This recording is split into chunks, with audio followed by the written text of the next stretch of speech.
નમસ્કાર, Gujarat ફર્સ્ટના social media પ્લેટફોર્મમાં આપનું સ્વાગત છે। હું છું આપની સાથે વિકાસ મકવાણા। તો મિડલ ઈસ્ટનું આ યુદ્ધ હવે 24મા દિવસમાં પ્રવેશી ચૂક્યું છે અને 24મા દિવસે એવું લાગી રહ્યું છે કે હવે એનો જે ટર્નિંગ પોઈન્ટ છે એ જોરદાર વિકરાળ સાબિત થઈ શકે છે, કારણ કે છેલ્લા 48 કલાકથી જે સમાચાર આવ્યા, ડોનાલ્ડ ટ્રમ્પે ધમકી આપી છે કે હું તમને 48 કલાકનો સમય આપું છું અને જો 48 કલાકમાં સ્ટ્રેટ ઓફ હોર્મુઝ ઓપન નહીં થાય તો તબાહી મચાવવામાં આવશે। ડોનાલ્ડ ટ્રમ્પે કહ્યું કે તમારા જે પાવર પ્લાન્ટ છે એને બંધ કરી નાખીશું। એની સામે ઈરાને આખરે શું જવાબ આપ્યો? ઈરાને આખું લિસ્ટ જાહેર કર્યું છે કે જો અમારા પાવર પ્લાન્ટ પર બ્લેકઆઉટનો પ્રયત્ન કર્યો તો આટલી જગ્યા ઉડી જશે અને કહ્યું કે અમે હુક્કા પાણી બંધ કરી નાખીશું। પાણી જે ડિસેલિનેશન વોટર મિડલ ઈસ્ટમાં ચાલી રહ્યા છે એને ઉડાવી દઈશું, એટલે ત્યાંના ગલ્ફ કન્ટ્રીને પાણીનું એક એક ટીપું એના માટે તરસતા રહેશે એવી વાત કરવામાં આવી છે। આ બધાની વચ્ચે એક ચર્ચા થઈ રહી છે કે ઈરાન હવે ઇઝરાયલ સુધી આરામથી પહોંચી રહ્યું છે, એટલા માટે કારણ કે ઈરાને પોતાનો નવો જખીરો ખોલ્યો છે મિસાઇલોનો। આખરે શું છે એ વિશે વાત કરીશું। દાવો પણ થયો છે કે શું ઈરાન હવે યુરોપ સુધી પણ પ્રહાર કરી શકે છે એ વિશે પણ વાત કરીશું। બીજી સૌથી મહત્વની બાબત એ કે ત્યાંથી જે વિડીયો આવી રહ્યા છે અને નેતન્યાહુ ઘણા સમય બાદ એ વોર ફિલ્ડ પર, એટલે કે જ્યાં ઇઝરાયલની સાઇડ પર એટેક થયો ત્યાં પહોંચ્યા, ત્યાંથી એમણે શું લાચારી બતાવી એ વિશે પણ વાત કરીશું। ડોનાલ્ડ ટ્રમ્પ કંઈક અલગ જ વાત કરી રહ્યા છે, નેતન્યાહુ કંઈક અલગ કહી રહ્યા છે અને સાથે સાથે ભારતમાં તેની શું અસર થઈ રહી છે એ, કારણ કે પ્રધાનમંત્રી મોદી લોકસભામાં આવ્યા અને એમણે ઈરાન આ આખા યુદ્ધની પરિસ્થિતિ વિશે, ભારત આખરે ક્યાં છે, ભારતના લક્ષ્યાંક શું છે, ભારત આ આખા મામલાને કેવી રીતે જોઈ રહ્યું છે એ તમામ વિશે વાત કરી હતી, એ વિશે તમને બતાવીશું। સાથે બ્રેન્ટ ક્રૂડ ઓઇલ એના ભાવ ક્યાં પહોંચ્યા છે, ઓવરઓલ શું પરિસ્થિતિ છે આપણે જોઈશું આમાં। સૌપ્રથમ શરૂઆત કરીએ બ્રેન્ટ ક્રૂડ ઓઇલના જે ભાવ છે। તમે જુઓ કે આ બ્રેન્ટ ક્રૂડ ઓઇલ જેના ભાવ 108 પ્રતિ બેરલ ડોલર એનો ભાવ પહોંચી ગયો, $108 સુધી તેનો ભાવ પહોંચ્યો છે। યુદ્ધની શરૂઆત થઈ હતી એ પહેલા એનો ભાવ લગભગ 75 રૂપિયા આસપાસ હતો અને આ 108 થઈ રહ્યું છે। અને એક વાત તમને યાદ પણ અપાવી દઉં કે $10 જો ભાવ વધે, ફક્ત જો $10 ભાવ વધે તો ભારતને સીધી રીતે 15,000 કરોડનું નુકસાન થાય છે। $10 ભાવ વધે તો, અને અહીંયા વાત થઈ રહી છે કે આ $150 સુધી ભાવ જઈ શકે છે। જો કે એને લઈ હવે સ્ટ્રેટ ઓફ હોર્મુઝ ઓપન થવું જોઈએ એ જરૂરી છે, એટલા માટે જ અલગ અલગ 22 દેશો ઈરાનને વિનંતી કરી રહ્યા છે કે હવે તમે આ હોર્મુઝ સ્ટ્રેટ ખોલી નાખો, પણ ઈરાનનું કહેવું છે કે જ્યાં સુધી અમારા પર હુમલા બંધ નહીં થાય, અમને જ્યાં સુધી એ એક પ્રકારનું અમને કન્ફર્મેશન આપવામાં નહીં આવે કે ફ્યુચરમાં એટેક નહીં થાય અને સાથે એમને વળતર નહીં મળે, ત્યાં સુધી આ તમામ હુમલા ચાલુ રહેશે, સ્ટ્રેટ ઓફ હોર્મુઝ પણ ઓપન રહેશે। અને હવે પ્રધાનમંત્રી નરેન્દ્રભાઈ મોદી કે જે આજે લોકસભામાં આવ્યા હતા અને આજે લોકસભામાં તેમણે સ્ટેટમેન્ટ આપ્યું છે। પ્રધાનમંત્રી મોદી તરફથી ઘણી બધી બાબતો પર સ્પષ્ટતા કરવામાં આવી છે કે જેમાં ઈરાન અને ભારતના સંબંધ હોય કે પછી ત્યાંથી એલપીજી ગેસ કે પછી ફર્ટિલાઇઝર લાવવાની વાત હોય, ગેસ લાવવાની વાત હોય, એની વાત કરી છે। ભારતીયોની સુરક્ષાને લઈને પણ પ્રધાનમંત્રી મોદીએ નિવેદન આપ્યું છે। તેમના તરફથી આજે કહેવામાં આવ્યું છે, પ્રધાનમંત્રી મોદીએ આજે એ વાત પણ કરી હતી કે on the West Asia conflict, તમે આ વર્ડ પણ જોઈ લો કે સૌ કોઈ લોકો મિડલ ઈસ્ટની વાત કરતા છે, મિડલ ઈસ્ટ, પણ પ્રધાનમંત્રી જ્યારે પણ આવે છે એ કહે છે આ વેસ્ટ એશિયા રીજન છે, એટલે એક પ્રકારનું એ કન્ફર્મ મેસેજ છે કે કેવી રીતે કહેવામાં આવે છે। પ્રધાનમંત્રી મોદીએ કહ્યું Iran's role in diplomacy is clear, એટલે કે માફ કરશો, India's role in diplomacy is clear, Bharat અહીંયા પોતાનો જે રોલ છે એ ક્લિયર કરી ચૂક્યો છે। From the beginning we have expressed our deep concern about this conflict, I have personally spoken to all the relevant leaders in West Asia, I have urged to everyone to de-escalate tension and this conflict। પ્રધાનમંત્રીએ કહ્યું કે પહેલાથી જ ભારતની diplomacy એક clear છે। પ્રધાનમંત્રીએ કહ્યું કે શરૂઆતથી જ આખા મામલે અમે પહેલાથી જ એ તમામ લોકો વિશે, તમામ દેશોના વડાઓ સાથે વાત કરી, સાથે સાથે જે સ્થિતિ ઓર એસ્કેલેટ ન થાય અને શાંતિ માટે ભારતે અપીલ કરી છે, પ્રયત્ન કર્યો છે। સાથે સાથે India has condemned attacks on civilians, energy, transport, infrastructure, એટલે કે નાગરિકો પર હુમલાની વાત હોય, એનર્જી સેક્ટર પર હુમલાની વાત હોય કે પછી ટ્રાન્સપોર્ટ કે પછી ઇન્ફ્રાસ્ટ્રક્ચર, તેને લઈ પીએમ મોદીએ કહ્યું કે અમે પહેલાથી ચિંતા વ્યક્ત કરી છે। attacks on commercial vessels and the blockage of the international waterways like the Strait of Hormuz are unacceptable. પ્રધાનમંત્રીએ કહ્યું છે કે સ્ટ્રેટ ઓફ હોર્મુઝને આવી રીતે લોક કરી રાખવું એ ક્યારે પણ સ્વીકાર્ય છે નહીં. India is continuously making efforts through diplomacy to ensure the safe passage of Indian ships even these war-like environment. India has always advocated for the welfare of humanity and peace. હંમેશા માનવતા માટે, શાંતિ માટે ભારત વકાલત કરતું રહ્યું છે અને એ જ all of our efforts are aimed at reducing tension and ending this conflict. અને આ આખો વિવાદ પૂર્ણ થાય એ માટે ભારત પૂરતા પ્રયત્ન કરી રહ્યું છે. આજે પ્રધાનમંત્રી મોદીએ લોકસભામાં આ બાબતે આજે સ્ટેટમેન્ટ આપ્યું હતું અને ઘણી બધી બાબતો પ્રધાનમંત્રી મોદી તરફથી આજે લોકસભામાં કહેવામાં આવી હતી કે જેમાં પહેલી વાત તો એ છે, એક બાબત એ પણ હતી કે કાળાબજારી જે થઈ રહી છે, કાળાબજારીને લઈ એવું કહેવામાં આવ્યું છે કે અલગ અલગ રાજ્યોએ એ બાબતે થોડું કડક થવું પડશે.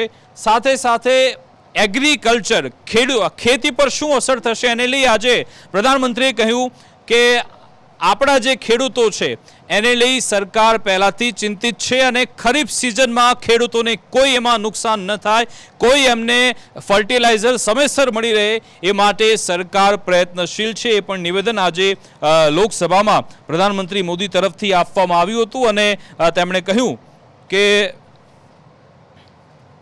સ્ટેટમેન્ટ આપણે સાંભળીશું.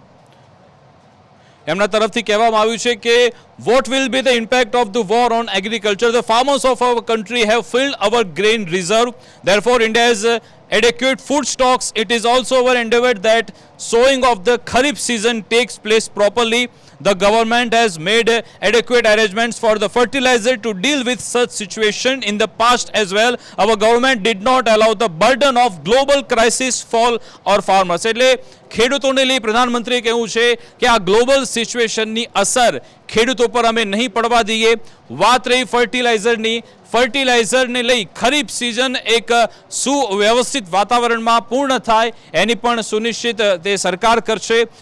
એના માટેના જે જરૂરી જે અરેન્જમેન્ટ છે એ પણ સરકારે કરી લીધા છે. એ પણ આજે એટલે કે ખેડૂતોને લઈને તેમણે ખૂબ જ મહત્વની વાત કરી છે. સાથે સાથે બીજી સૌથી મહત્વની બાબત એ કે જે આપણે વાત કરી કે આમાં સરકાર તરફથી શું અરેન્જમેન્ટ છે, ખેડૂતોને લઈને વાત કરી. હવે PM Narendra Modi says in the last decade India is prioritize storage of the crude oil for times of crisis. એટલે વર્ષોથી ભારત આવા ક્રૂડ ઓઇલનું સ્ટોરેજ કરતું રહે છે અને strategic petroleum reserve for more than 53 lakh metric tons and work is underway to create reserve of more than 65 lakh metric ton. એટલે કે આપણી જોડે ઓલરેડી 53 લાખ ટનનો અત્યારે જથ્થો રિઝર્વ છે અને વધારે 65 લાખ મેટ્રિક ટનનો જથ્થો રિઝર્વ કરવા માટેની તૈયારી પણ સરકારે કરી લીધી છે. In the last 11 years our refining capacity has also increase. 11 વર્ષમાં આપણી જે રિફાઇનિંગ કેપેસિટી છે એ પણ વધારવામાં આવી છે. સાથે સાથે એમણે વાત કરી કે જે પેટ્રોલમાં ઇથેનોલ મિક્સ કરવામાં આવે છે કેપેસિટી પણ સતત વધી રહી છે એટલે એ પણ બેરિયર આપણા પરથી હટી જશે.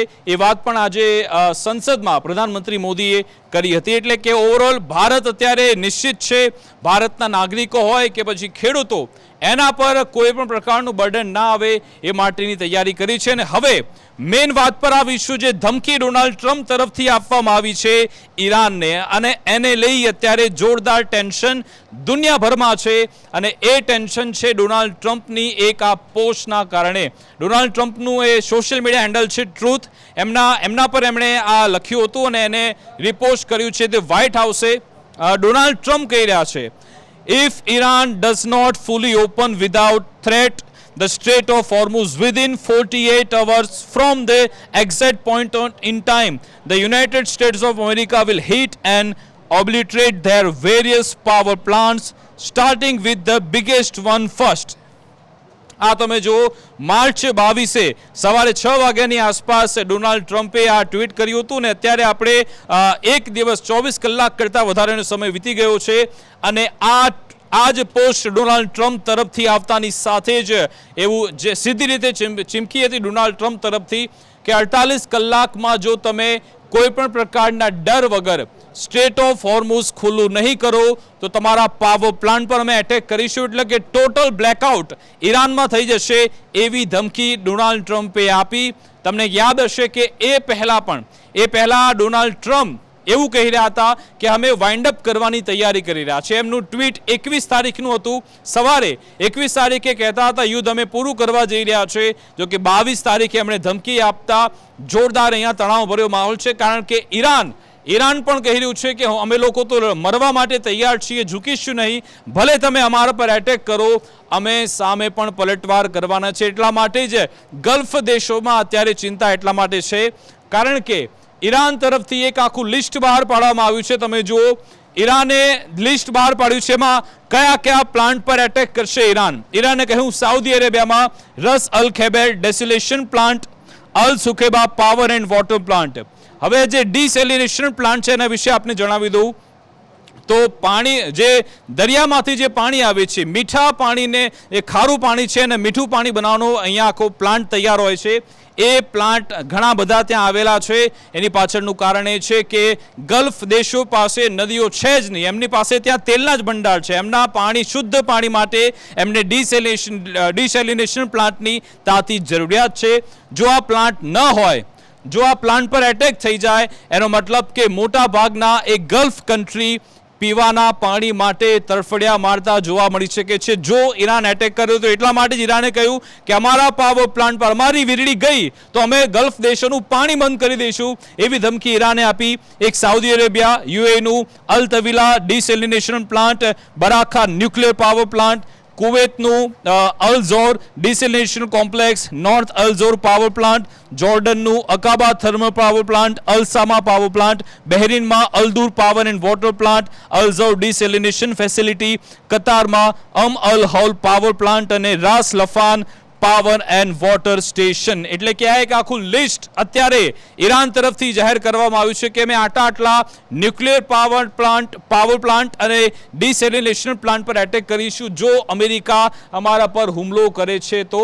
એટલે આ રીતની ધમકી ડોનાલ્ડ ટ્રમ્પ તરફથી આપવામાં આવી, જેની સામે આ જવાબ અત્યારે આપવામાં આવ્યો છે. અને તમે જુઓ, ઈરાનના રાષ્ટ્રપતિ છે મસૂદ પેજિશ્કિયાન, એમણે પણ ટ્વીટ કર્યું છે. જે રીતે ડોનાલ્ડ ટ્રમ્પે એક હમણાં ટ્વીટ એ કર્યું કે ઈરાન તો અત્યારે મેદાન થઈ ગયું છે, ઈરાન એ યુદ્ધ હારી ચૂક્યું છે. એની સામે પેજિશ્કિયાન કહી રહ્યા છે કે the illusion of the erasing Iran from the map shows desperation against the will of history making nation, threats and terror only strength our unity. એટલે કે તમે જેટલી ધમકી અમને આપો છો, જેટલો ડર બતાવો છો, અમારી એકતા ઓર વધી રહી છે. સાથે સાથે કહ્યું the strait of Hormuz open to all except those who violate our soil, we firmly confront the delicious threats on the battlefield. એટલે કે જે લોકો સપના જોઈ રહ્યા છે કે ઈરાનને નકશામાંથી હટાવી દઈશું, એ સપના એમના પૂરા થવાના નથી, કારણ કે ઈરાન હજારો વર્ષોથી ઊભું છે અને ઊભું જ રહેશે. તમને હરાવવાના છે ને જો તમે અહીંયા હુમલો કરવાનો પ્રયત્ન કર્યો તો તમારા હાલ કેવા થશે એ તમે જાણી ગયા છો, એવી વાત કરવામાં આવી હતી. સાથે સાથે આ છે એમબી ગાલિબાફ, કે જે ઈરાનની જે સંસદ છે એના મેઇન સ્પીકર છે. એમણે પણ ડોનાલ્ડ ટ્રમ્પની આ ધમકી પર એમણે મહત્વની વાત કરી છે. એ શું કહી રહ્યા છે?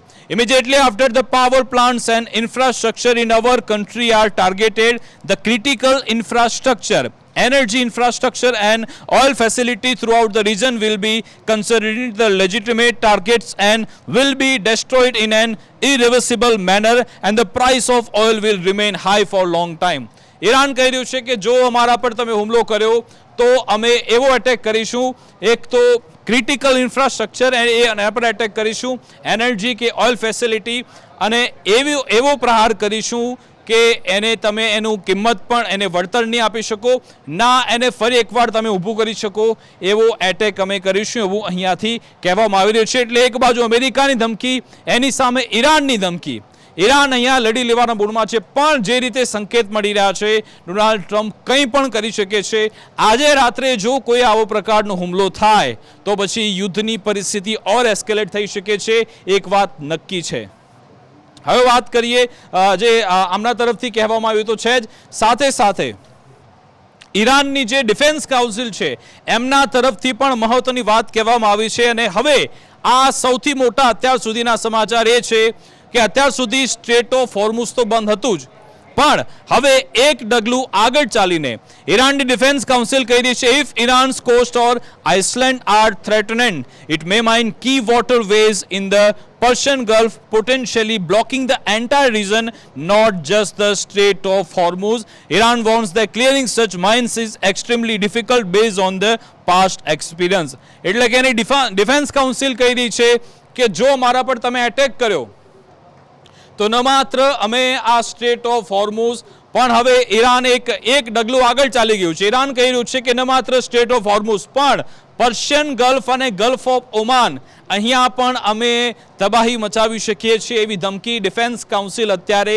આપી ચૂક્યું છે. એટલે કે તમે જુઓ કે થોડા ઘણા જે જહાજ અહીંયાથી નીકળી રહ્યા છે કદાચ એ પણ ઇમ્પેક્ટ થઈ શકે છે જો આવા પ્રહાર ચાલુ થયા તો, એવી ધમકી આપવામાં આવી હતી ડિફેન્સ કાઉન્સિલ તરફથી. હવે આપણે આ વિડીયો જોઈ લઈએ. આ છે ક્લસ્ટર મિસાઇલનો આ વિડીયો.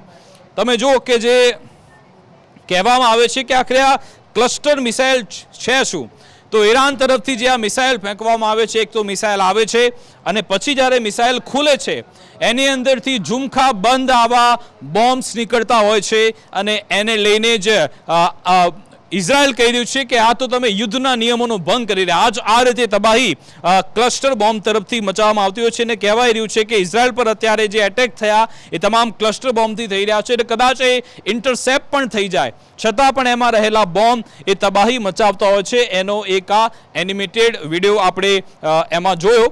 સાથે સાથે હવે આપણે વાત કરીશું કે ઓરિજિનલ જે વિડીયોઝ ફૂટેજ આવી રહ્યા છે ક્લસ્ટર બોમ્બના, TRT વર્લ્ડે પોસ્ટ કર્યા છે.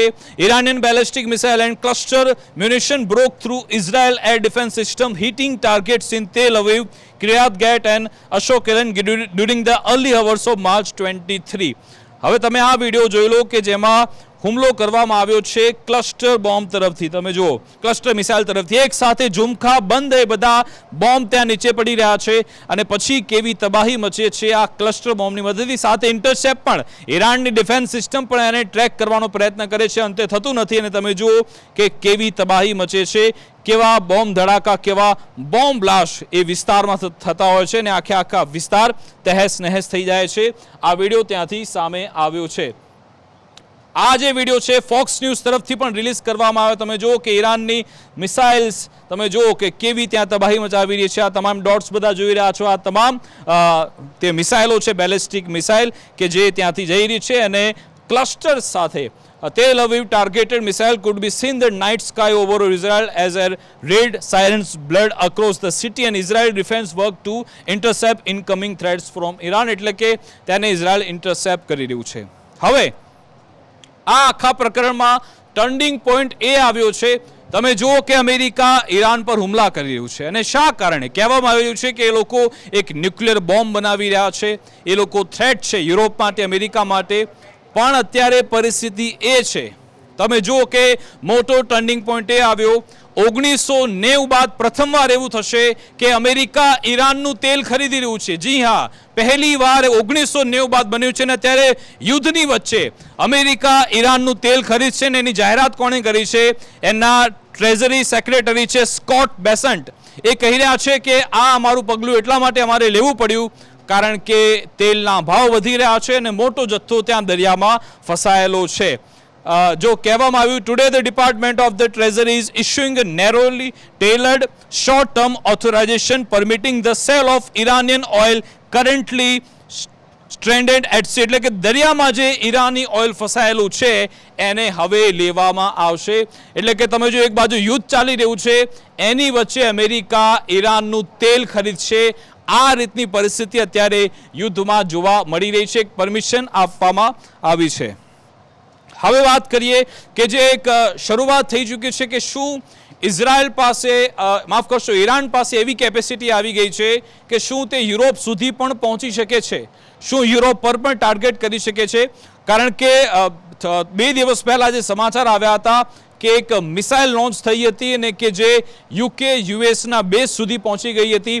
જો કે એ અહીંયા આવેલો જે આખો તમે જુઓ કે અહીંયા યુકે અને યુએસનો જે બેઝ આવેલો છે અહીંયા એટેક કરવામાં આવ્યો હતો અને ત્યાં સુધી 4000 કિલોમીટરનું અંતર જે એની મિસાઇલ તરફથી મિસાઇલ તરફથી એટેક કરવામાં આવ્યો હતો એને લઈ હવે કહેવામાં આવી રહ્યું છે ઇઝરાયલનું ડિફેન્સ ફોર્સનું જે ઓફિશિયલ પેજ છે એમના તરફથી આ કહેવામાં આવ્યું અને એક મેપ બતાવવામાં આવ્યો છે. તમે જુઓ કે અહીંયા આવેલું છે ઈરાન અને ઈરાન હવે યુરોપના કન્ટ્રીઓને મેસેજ આપી રહ્યું છે અને કહી રહ્યું છે કે જો તમે ઈરાનને ન રોક્યું તો આ મિસાઇલ તમારા સુધી પણ આવી શકે છે. તમે જો અહીંયા છે ઇઝરાયલ અને આ મેપ ઇઝરાયલ તરફથી આપવામાં આવ્યો અને ક્યાં સુધી મિસાઇલ પહોંચે છે તમે જુઓ કે ઈરાન આ રહ્યું, ઇઝરાયલ તો કવર થાય જ છે, સાથે સાથે યુક્રેન, પોલેન્ડ, જર્મની, ફ્રાન્સ, અડધું યુકે પણ આવી જાય, સ્પેન અડધું આવી જાય, અલ્જેરિયા આવી જાય, તમામ જગ્યાએ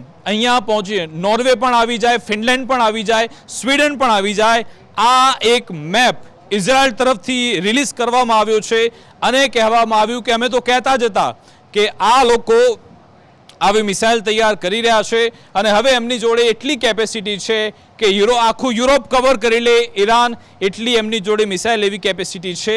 એટલા માટે જ હવે નેતન્યાહુ હવે એ તમામને અપીલ કરી રહ્યા છે કે તમે પણ અમારી સાથે આવો અને મદદ કરો.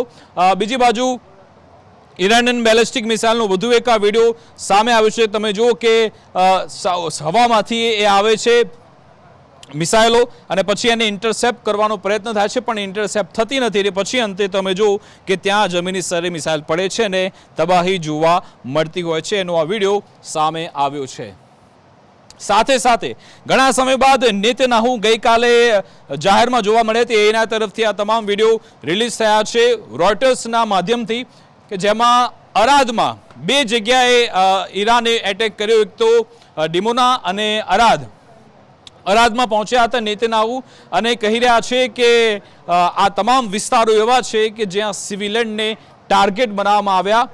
પણ એક બાબત એવી પણ જોવા મળી કે ઇઝરાયલ હંમેશાથી એ તમામ બાબતોને છુપાવતું હોય છે કે ભાઈ ત્યાં ખરા અર્થમાં શું પરિસ્થિતિ છે અને અહીંયા કહી રહ્યા છે નેતન્યાહુ, I am here in Arad, a miracle happened here, no one was killed, but we do not want to rely on the miracles. The missiles fell here between the buildings. In the struggle we are winning, we are crushing the enemy. અહીંયા કહી રહ્યા છે નેતન્યાહુ કે એક પ્રકારનો જાદુ થઈ ગયો કે અમારે એક પણ વ્યક્તિનું મોત થયું છે પણ અમે એનિમીને ક્રશ કરતા રહીશું. પણ એક બાબત છે કે ઇઝરાયલ પોતાની તમામ વિગતો છુપાવતું રહે છે. અહીંયા પણ શું એ વાતો છુપાવવામાં આવી છે કારણ કે ઘણી બધી કેઝ્યુઅલિટી થઈ હશે, જે રીતનું ડિસ્ટ્રક્શન ત્યાં થયું છે એમાં લોકોના મોત થયા છે પણ અત્યારે નેતન્યાહુ તે છુપાવી રહ્યા છે એવું પણ કહેવામાં આવી રહ્યું છે. અને હવે આ સૌથી મહત્વની બાબત જે બેન્જામિન નેતન્યાહુ તરફથી ટ્વીટ કરવામાં આવ્યું છે, એમણે લખ્યું in the last 48 hours they fired W terror missiles. There is a children, there is a children's nursery, there is an old man person's home here. વૃદ્ધોના મકાન છે, નાગરિકો અહીંયા રહી રહ્યા છે, ફેમિલીઝ અહીંયા છે. સાથે સાથે એમના પર ટાર્ગેટ કરવો, ક્લસ્ટર બોમ્બનો ઉપયોગ કરવો, વિચાર ધ ઇન્ટરનેશનલ જે લો છે એનું ઉલ્લંઘન છે. ધ સેકન્ડ થિંગ, જેરુસલમ પર પણ એ લોકો એટેક કરી રહ્યા છે. They send ballistic missiles, they could destroy church of holy sculpture. અલ મોસ્કાની મસ્જિદની વાત કરી રહ્યા છે. સાથે સાથે ઘણી બધી એવી સાઇટ છે જ્યાં એટેક કરવામાં આવે છે, જો કે they are firing on every one. The third thing they did is they fired an intercontinental ballistic missile 4000 kilometre, જે હમણાં વાત કરી મેં, અમેરિકન બ્રિટિશ એરબેઝ છે ત્યાં કરે છે. દેર કે reach now with this ballistic missile Europe પણ, એટલે કે યુરોપ સુધી પણ આ લોકો પહોંચી શકે છે. એટલા માટે જ આ ફક્ત ઇઝરાયલ માટે નથી પણ આખા વિશ્વ માટે આ એક પ્રકારનું એના માટે થ્રેટ છે એવી વાત પણ નેતન્યાહુ કહી રહ્યા છે. સાથે સાથે કહ્યું કે મેરીટાઈમ સ્ટ્રેટ ઓફ હોર્મુઝ એને પણ એ લોકો બંધ કરીને બેઠા છે, બ્લેકમેલ કરવા માટે દુનિયાને ઓઇલ ટેરર કરી રહ્યા છે. સાથે સાથે ચોથી વાત કે they are doing in 48 hours and ask the leaders of the world, the leaders of the જે વર્લ્ડ છે એમણે અહીંયા આવવું જોઈએ. એટલે કે તમે જુઓ નેતન્યાહુ કહી રહ્યા છે કે પ્રેસિડેન્ટ ટ્રમ્પ અને અમે તો કામ કરી જ રહ્યા છે પણ સાથે સાથે હવે દુનિયાના દેશો પણ અમારી જોડે આવે અને મદદ કરે, એ રીતની વાત અત્યારે નેતન્યાહુ તરફથી કરવામાં આવી છે. નેતન્યાહુ કહી રહ્યા છે કે આમાં સૌ કોઈએ આગળ આવવું પડશે તેવી વાત કરી. એટલે કે કદાચ એવું એમના તરફથી કહેવામાં આવી રહ્યું છે કે ટ્રમ્પ અને નેતન્યાહુ બંને અત્યારે હાંફી ગયા છે એટલે હવે વર્લ્ડ લીડર્સ આમાં જોડે આવે એવી અપીલ થઈ રહી છે. પણ તમે જોયું કે તમામ યુરોપના દેશો, તમામ નાટો કન્ટ્રી એવું કહી ચૂક્યા છે કે પહેલાં તમે સીઝ ફાયર કરો, પછી જ અમે અમારા સૈનિકોને ત્યાં મોકલીશું, કારણ કે યુદ્ધ તમે શરૂ કર્યું છે, અમે અમારા સૈનિકોને કેમ મરવા દઈએ, એટલા માટે જ કોઈ પણ દેશ અત્યારે આગળ નથી આવતું. પણ સાથે સાથે ઇઝરાયલની જે એર ડિફેન્સ સિસ્ટમ છે જેની ચર્ચા દુનિયાભરમાં છે, એક વિડીયો આજે ફરી એકવાર ઇઝરાયલે રિલીઝ કર્યો કે આખરે અમે કેવી રીતે એ મિસાઇલોને ઇન્ટરસેપ્ટ કરીએ છીએ. તમે જુઓ કે આ એક મિસાઇલ આવી રહી છે અને એ મિસાઇલને કેવી રીતે ઇન્ટરસેપ્ટ કરવામાં આવે છે. આ એ છે મિસાઇલ અને એની સામે જે નીચે ડિફેન્સ સિસ્ટમ રાખેલી છે ત્યાંથી એ સામે મિસાઇલ ફેંકે છે, બોમ્બ ફેંકે છે અને પછી આ મિસાઇલને કેવી રીતે ટાર્ગેટ કરવામાં આવે છે. તમે જુઓ આવી રીતે મિસાઇલ એ લોકો ઇન્ટરસેપ્ટ કરે છે એ કહેવામાં આવી રહ્યું છે.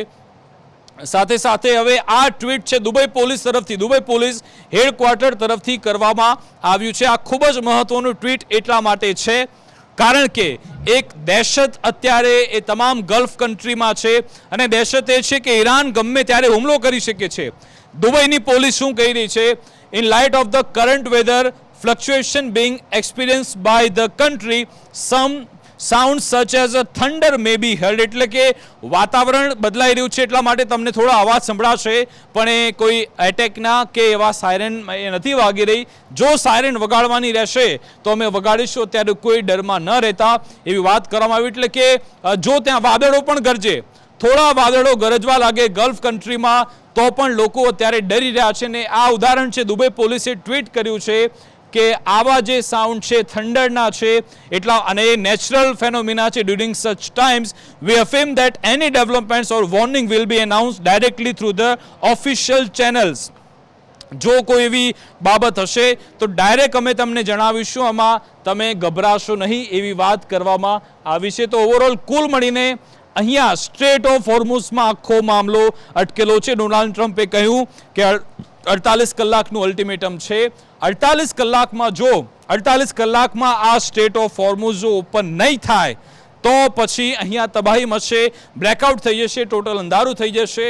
હવે શું પાવર પ્લાન્ટ પર અમેરિકા હુમલો કરે છે કે પછી ડોનાલ્ડ ટ્રમ્પ આમાંથી કોઈ સેફ એક્ઝિટ ઈચ્છી રહ્યા છે એના પર નજર રહેશે. શું કોઈ એટેક કરવામાં આવશે કે પછી ઈરાન તરફથી સામે ચાલીને અથવા તો ફોલ્સ ફ્લેગ કાર્યક્રમ પણ શું આખામાં થશે કે કેમ એના પર નજર છે. કારણ કે ભૂતકાળમાં આપણે જોઈ ચૂક્યા છીએ ફોલ્સ ફ્લેગ એટલે કે એવું કે માની લો કે ઇઝરાયલ પર એક એટેક થાય છે અને પછી એવું કહેવામાં આવ્યું કે અમારી પર જોરદાર હુમલો થઈ ગયો, પણ હકીકતમાં એ હુમલો ઇઝરાયલે જ કરાવ્યો હોય છે અને નામ પછી એમાં ઈરાનનું આવી જાય. શું આ રીતના હુમલા ગલ્ફ કન્ટ્રીમાં થઈ શકે છે કે કેમ એના પર પણ નજર છે.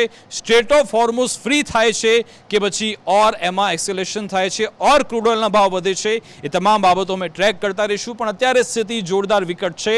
આજના 24 કલાક, આજનો દિવસ ખૂબ જ મહત્વનો સાબિત થવાનો છે યુદ્ધમાં અને દાવો થઈ રહ્યો છે કે શું આમાં એ ટેક્ટિકલ ન્યુક્લિયર વેપન્સ એનો પણ ઉપયોગ કરવામાં આવશે કે કેમ એના પર પણ નજર છે. તમામ એજન્સીઓ ત્યારે એલર્ટ મોડ પર છે. નજર છે અમેરિકા અને ઇઝરાયલના એ પગલાં પર. સામે ઈરાન તેના પર કેવું રિએક્શન આપે છે એ પણ એના પર અમે ધ્યાન આપતા રહીશું. આવી જ તમામ બાબતો અમે ટ્રેક કરતા રહીશું. વિશ્લેષણ તમારા સુધી આવી રીતે સરળ ભાષામાં પહોંચાડતા રહીશું. અમને રજા આપશો. નમસ્કાર.